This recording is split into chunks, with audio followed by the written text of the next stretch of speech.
जय हिंद फ्रेंड। अभी इसमें क्लास 9th का ये जो चैप्टर फर्स्ट चैप्टर जो था, तो इसमें लोकतंत्र क्या है और लोकतंत्र क्यों है, इस बात पे हम लोग चर्चा कर चुके हैं। अब इसमें हम लोग देखने वाले, जो लोग इसका अभी फर्स्ट पार्ट नहीं देखे हैं, जो कल जो है लाइव चला था, तो उसको जो लोग नहीं देखे हैं वो आप देख सकते हैं, प्लेलिस्ट में पड़ा है और इस वीडियो के डिस्क्रिप्शन बॉक्स में भी है वो वीडियो, तो आप वहाँ से देख सकते हैं, उसकी लिंक दी गई है। साथ में अब इसमें हम लोगों को क्या देखना है, तो पहला, इसमें हम लोग अभी तक देख चुके हैं, इसकी 4 विशेषताएं होती हैं। पूरे लोकतंत्र को डिफाइन हम लोग किए हैं, किसे कहा जाता है, अलग अलग कहानी इसमें बताई गई है, जो बच्चों को एक कहानी बताई गई है, इसमें एक मैम है और बच्चों से चर्चा होती है, ये सब बातें हो गई हैं। अब हमें किन बात पे चर्चा करना है, तो अब हमें ध्यान देना है, इसमें 4 विशेषताएं, और पहली विशेषता हम लोग देख चुके हैं, जिसमें पाकिस्तान के परवेज मुशर्रफ का जो है, जो वो रहते हैं, उनका उदाहरण देके जो है बताया गया है। अब हम लोगों को इसमें ध्यान देना है दूसरी विशेषता की ओर, और दूसरी विशेषता क्या है, तो दूसरी विशेषता है निष्पक्ष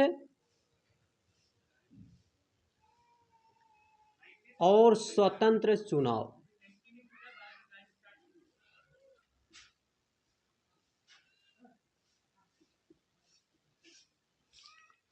निष्पक्ष और स्वतंत्र चुनाव का क्या मतलब होगा, इसके लिए कौन से एग्जाम्पल जो है, कौन एग्जाम्पल हमको देना है, ठीक ना, इस बात पे हम लोग चर्चा करते हैं।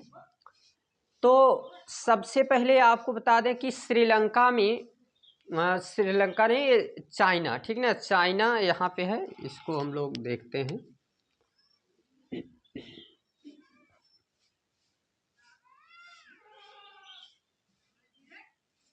ये रहा भारत देश, और इस भारत देश का एक पड़ोसी देश है चाइना। यहाँ पे ये पूरा फैला हुआ है, चीन या चाइना इसको कहते हैं। और यहाँ पर केवल एक ही पार्टी का चुनाव जो है होता है, 5 साल में, हर 5 साल में यहाँ चुनाव होते हैं। लेकिन एक पार्टी है कम्युनिस्ट पार्टी, कम्युनिस्ट पार्टी जो ये है, पार्टी ऑफ चाइना, ये चीन की पार्टी है, और हर बार यही चुनाव जीतती है। चाहे जितनी बार हो, लेकिन इस चुनाव में जो जीत मिलती है केवल इसी पार्टी को। इसके पीछे का क्या रीजन है, तो केवल एक ही पार्टी की सरकार बनती है, और इसलिए इस चाइना में यहाँ 1980 के आसपास के समय में, चाइना के बाद एक देश आज़ाद हुआ, मैक्सिको अलग हुआ, मैक्सिको, और यहाँ पर हर 6 वर्ष में चुनाव होते हैं। लेकिन इसमें जो है केवल एक PRI नाम की एक पार्टी है, और इसकी सरकार बनती है।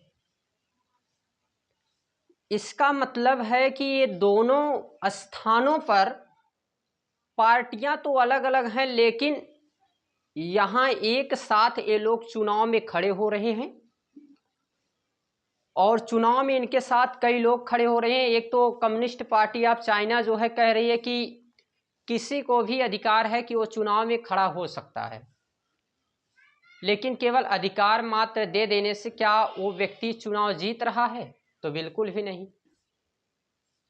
और लोकतंत्र में विपक्ष का होना लोकतंत्र को मजबूत बनाता है।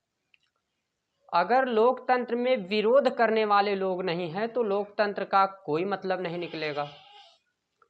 इस कारण से चाइना में जब केवल एक ही पार्टी की सरकार बन रही है, तो इसका मतलब है कि वो लोकतांत्रिक होते हुए भी खुद को तो लोकतांत्रिक कहता है, लेकिन लोकतांत्रिक देश की कैटेगरी में नहीं आएगा।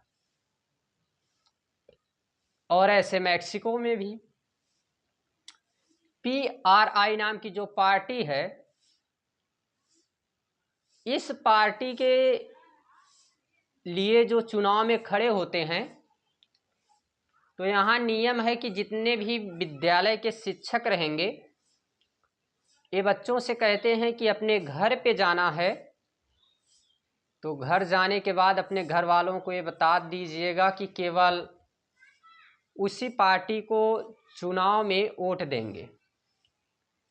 तो इस तरीके से तो ये निष्पक्ष चुनाव हुआ ही नहीं। निष्पक्ष का मतलब है जब तक एक अलग भी कोई पक्ष रहे, और है भी तो कभी जीत नहीं रहा है, और स्वतंत्र चुनाव है नहीं, क्योंकि जबरदस्ती कहा जा रहा है किसी पार्टी को चुनाव में वोट दीजिए।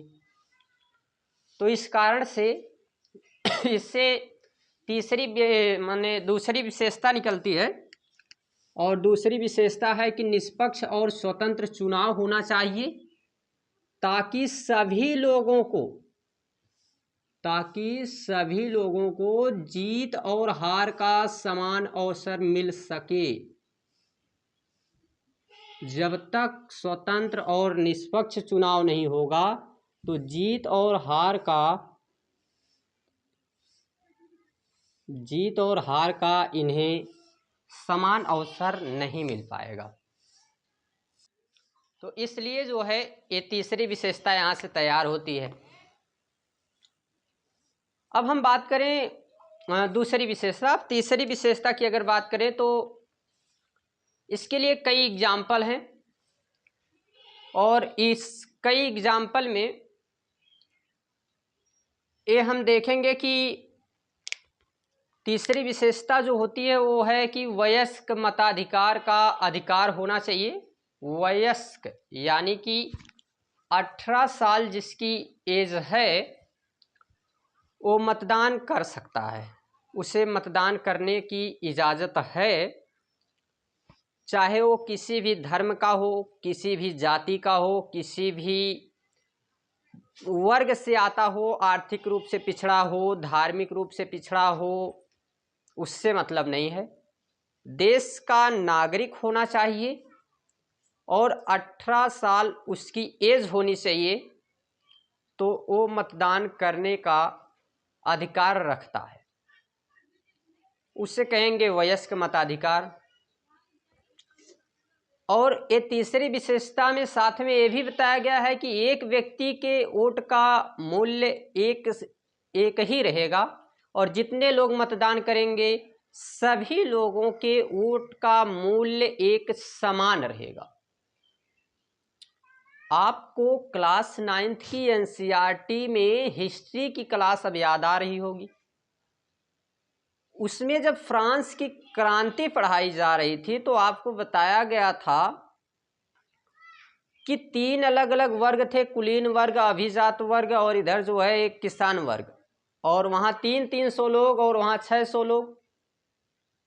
तो उनके एक वोट का मूल्य एक नहीं होता था, बल्कि सभी समुदाय का मिला के एक वोट गिना जाता था। तो ऐसा नहीं होना चाहिए। लोकतंत्र में ये नियम होना चाहिए कि जो इसकी तीसरी विशेषता बताती है कि वयस्क मताधिकार का अधिकार हो और सभी के वोट का मूल्य एक समान हो। तो 2015 से पहले तीसरी विशेषता के लिए 2015 अभी लेटेस्ट डाटा है। क्यों कह रहे हैं? 2025 चल रहा है, और आज के समय में अभी तक हम लोगों के यहाँ अगर लोकतंत्र के इतने बड़े प्रचार प्रसार के बाद भी आज भी महिलाओं को वोट देने का अधिकार नहीं था, मत देने का अधिकार नहीं था। एक कहाँ की बात है? ये बात है सऊदी अरब की।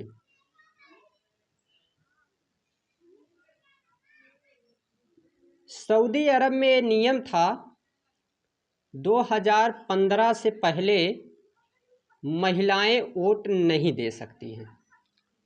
अब आपको बता दें कि इस बात की हमें खुशी भी होनी चाहिए कि जिस देश में हम रहते हैं, मतलब ये हमारा जो भारत देश है, इस भारत देश में भले से जितने यूरोपवासी और अलग अलग पश्चिमी देश के अपने आप को सभ्य कहे जाने वाले लोग अपने आप को बड़ा मानते हों, लेकिन उनके यहाँ वोट देने का अधिकार जब से वहाँ स्वतंत्रता मिली, वो अपने आप को लोकतांत्रिक कहते हैं, संविधान निर्माता कहते हैं, माने बनाए वो लोग सबसे पहले ऐसा मानते हैं कि ठीक है हम लोगों ने तैयार किया ये सब चीज़ें।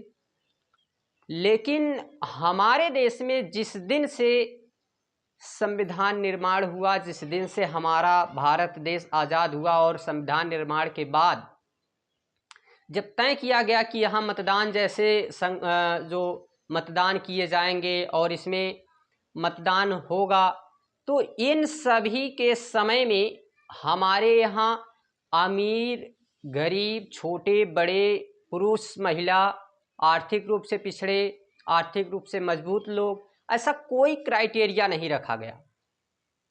जब से यहाँ पे आज़ादी मिली है, जब से यहाँ के लोगों को मतदान देने का अधिकार है, तो सबको एक समान है, सबको एक समान मतदान देने का अधिकार है।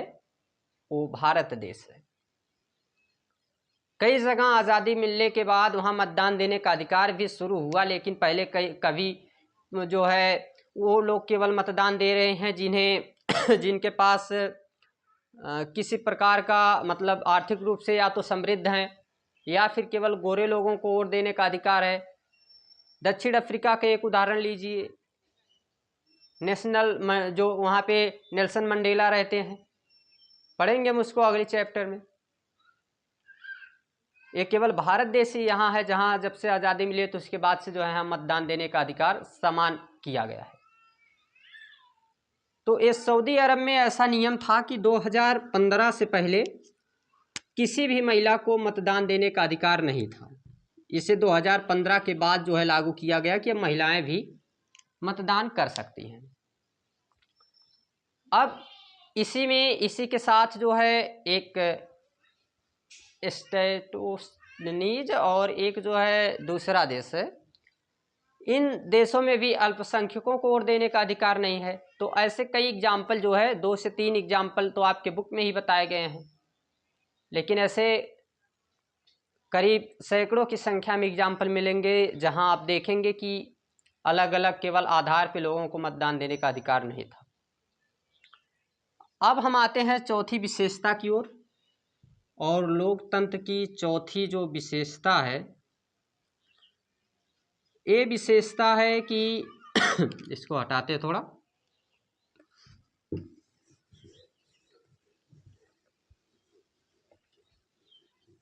चलिए आप लोगों के लिए क्वेश्चन है और इसके बाद हम इसको बताते ही हैं। चौथी विशेषता देख रहे हैं, उससे पहले क्वेश्चन आप बताइएगा कि सबसे पहले लोकतंत्र की संकल्पना किस देश में की गई। ये आपके लिए क्वेश्चन है। हम चौथी विशेषता आपको बता रहे हैं। चौथी विशेषता है कि लोकतंत्र में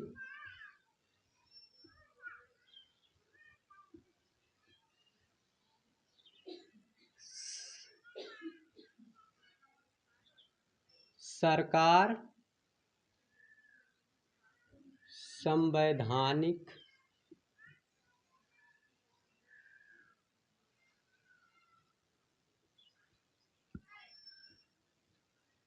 नियमों के दायरे में रहकर तथा नागरिकों के हित में काम करेगी। नागरिकों के हित में या नागरिकों के अधिकारों के दायरे में रहकर काम करेगी।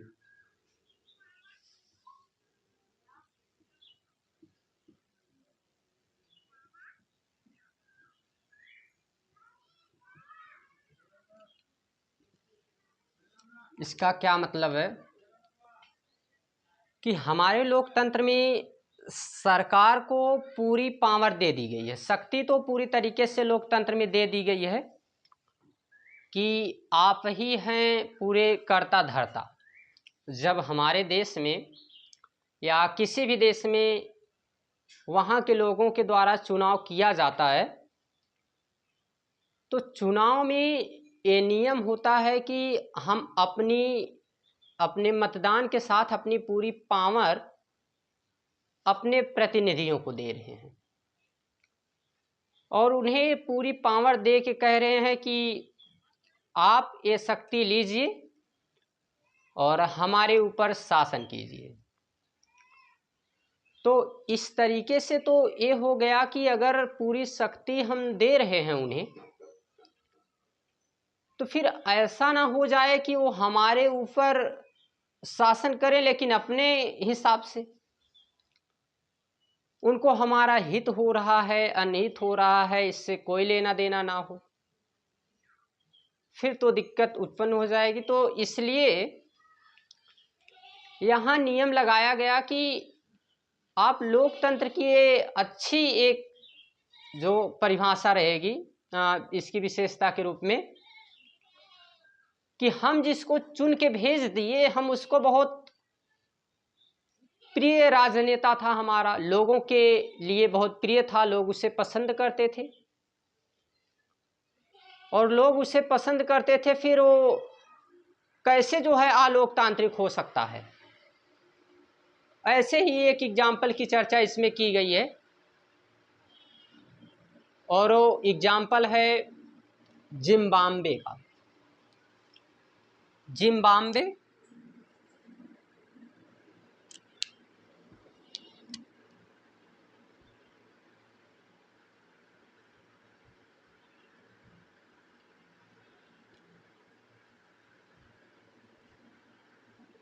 अफ्रीका का एक देश है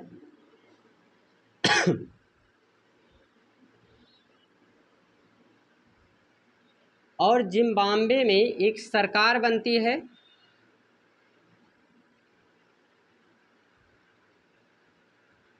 ये पार्टी थी और इसकी बनी सरकार और नेता था इसमें रॉबर्ट मुगाबे।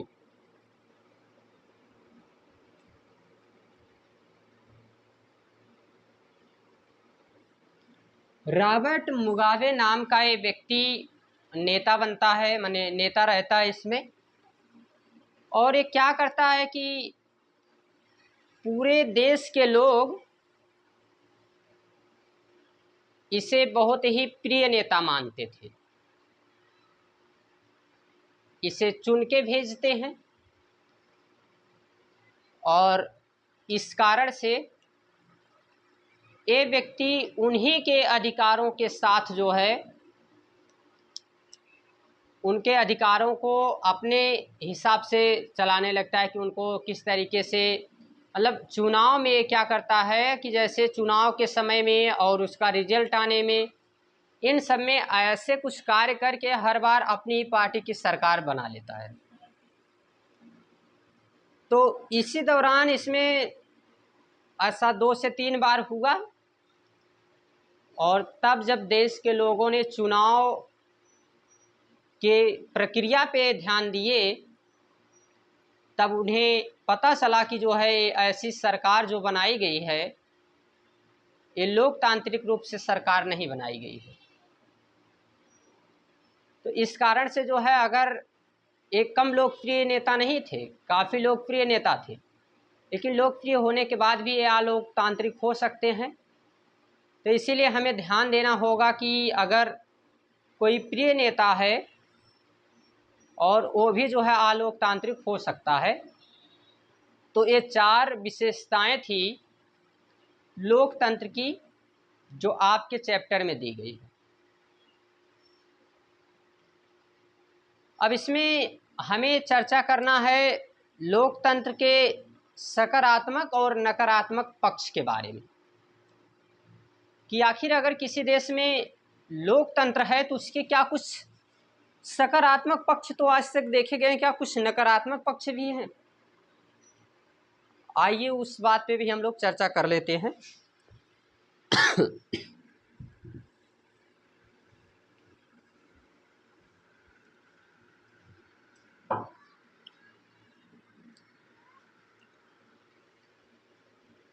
और इससे पहले एक सवाल है कि आखिर ठीक है, लोकतंत्र लोकतंत्र तो बता रहे हैं, लोकतंत्र ठीक है, लेकिन लोकतंत्र क्यों, क्या जरूरत है लोकतंत्र की? तो इस बात पे भी इस क्लास के बच्चे चर्चा करने लगते हैं, और इस चर्चा में इन्हें एक खबर निकल के आती है सामने। कुछ लोगों का कहना था तो फिर क्या करें, क्या हम लोकतंत्र सही नहीं है? अगर मान लेते हैं कि लोकतंत्र नहीं ठीक है, यहाँ समस्याएं ज़्यादा हैं, चुनाव होते हैं उसमें धांधली होती है, तो क्या हमें पहले जैसे तानाशाही राजाओं के शासन किए जाते थे वैसे शासन चलाना चाहिए? किसी व्यक्ति को कह दें कि हमारे देश में शासन चलाओ, यहाँ पे लोकतंत्र खत्म कर रहे हैं, ऐसा भी तो नहीं कर सकते हैं। तो फिर क्या करना चाहिए? या फिर हम ये कहें कि फिर से जो है क्या किया जाए, वही राजाओं वाला, मुगलों वाला, अकबर बाबर, शाहजहां जहांगीर, इनके जो है शासन चलाए जाएं, राजशाही चले। तो ये सवाल जब उत्पन्न होते हैं तो जो मैम है वहाँ की, वो कहती है मुझे नहीं पता कि लोकतंत्र सही है या गलत है, लेकिन मुझे इतना ज़रूर पता है कि तुम लोगों की जो बुद्धिमत्ता है मैं इसके बारे में समझ रही हूँ। और एक चीज़ ध्यान दीजिएगा आप लोग कि ये सोशल साइंस है, इसमें याद रखने से ज़्यादा समझना पड़ता है, और अगर गलती से समझने में ध्यान नहीं दिए तो फिर रट्टा मारने से कुछ नहीं होने वाला है। इसलिए इसको समझना ज़्यादा ज़रूरी है, तो आपको क्लास करनी ही पड़ेगी। तो हम देखते हैं सकारात्मक और नकारात्मक पक्ष। सबसे पहले अगर सकारात्मक पक्ष की बात से पहले नकारात्मक पक्ष के रूप में हम देखें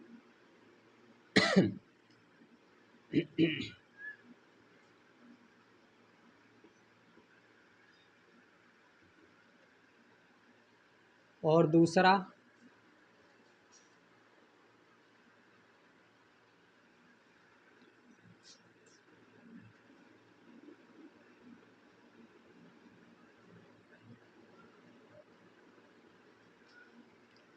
दो पक्ष हैं, तो सकारात्मक और नकारात्मक पक्ष में देखते हैं। नकारात्मक पक्ष में सबसे पहली बात कि इसमें हर बार चुनाव होते हैं, हर 5 से 6 वर्ष में चुनाव होता है, जबकि राजाओं के समय में 50-50 साल से ज़्यादा समय तक लोग शासन किए हैं, और लोकतंत्र में 5 से 6 वर्ष में ज़रूर चुनाव हो जाते हैं। तो जो लोकतंत्र के विरोधी लोग हैं, जो नकारात्मक पक्ष और ऐसे भी किसी भी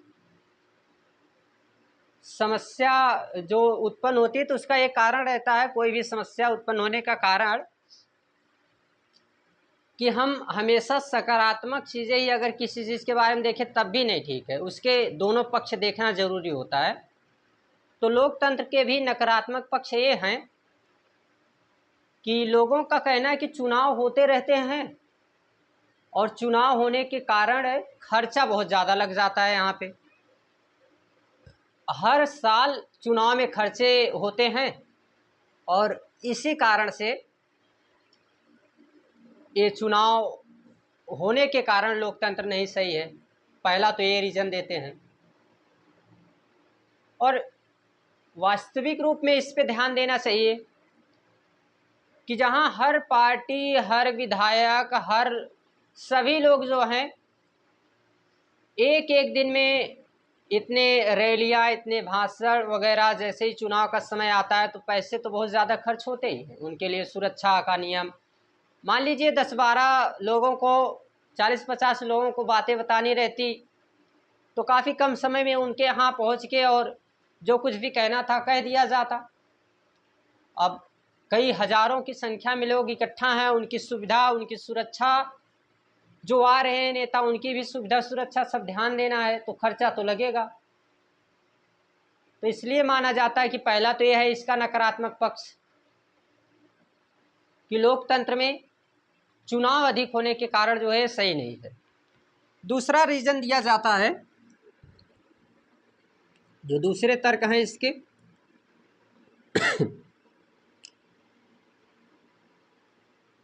निर्णय जो है, निर्णय लेने में, किसी भी मुद्दे पर निर्णय लेने में समय अधिक लगता है। एक तर्क ये है, कोई भी निर्णय लेना हो तो समय बहुत ज़्यादा लग जाता है, क्योंकि अगर केवल एक व्यक्ति होता जैसे अकबर के समय में है और किसी को फांसी देना है या फिर किसी को कोई भी सज़ा सुनानी है, वो किससे पूछने जाएगा? उसे सीधा सा लगा कि हाँ ठीक है, ये अपराध किया है, कोई भी गलती है, इसको सज़ा देनी है, सीधा कह देगा कि इसे जो है फांसी दे दी जाए और 2 लोग उसे लिवा के चले जाएंगे। किसी की हिम्मत नहीं है उसमें सवाल जवाब करने की। जवाबदेहिता तो थी ही नहीं पहले के समय में। लोकतंत्र में यही तो है। तो यहाँ पे क्या है कि निर्णय जब किसी मुद्दे पे लिए जाएंगे तो बहस होगी लोगों के बीच में, और जब बहस होगी तब परिणाम निकलेगा, तो समय तो लगेगा इसमें। तो इनका मानना है कि समय बहुत ज़्यादा लगता है। और एक अगला तर्क देते हैं कि लोकतंत्र में जो है यहाँ निर्णय सही के साथ जो है क्या कई बार क्या हो जाते हैं कि हम अपने हिसाब से, भले वो लोकतंत्र है, हम चुन के भेजे हैं सभी लोगों को, लेकिन फिर भी जो है इसमें माना जाता है कि निर्णय लेने में इतनी देरी कई बार हो जाती है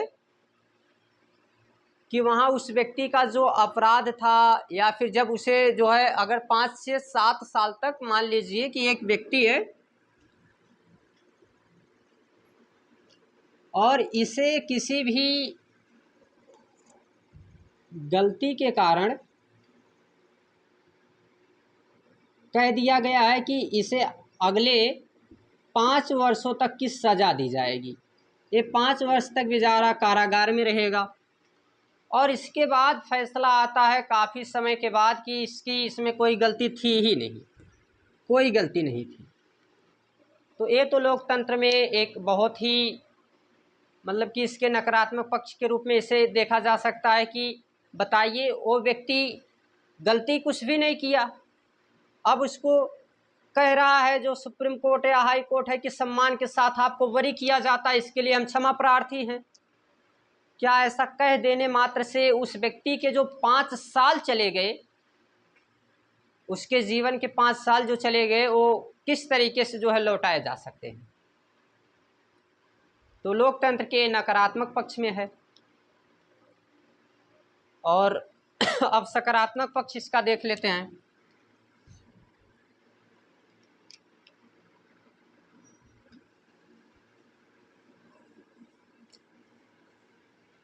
एक क्वेश्चन आता रहता है कि लोकतंत्र की कमियां लिखिए, तो यही नकारात्मक पक्ष के रूप में आप कमियां लिख सकते हैं। सकारात्मक के रूप में क्या देखना है हमें? सबसे पहला कि चुनाव होने के कारण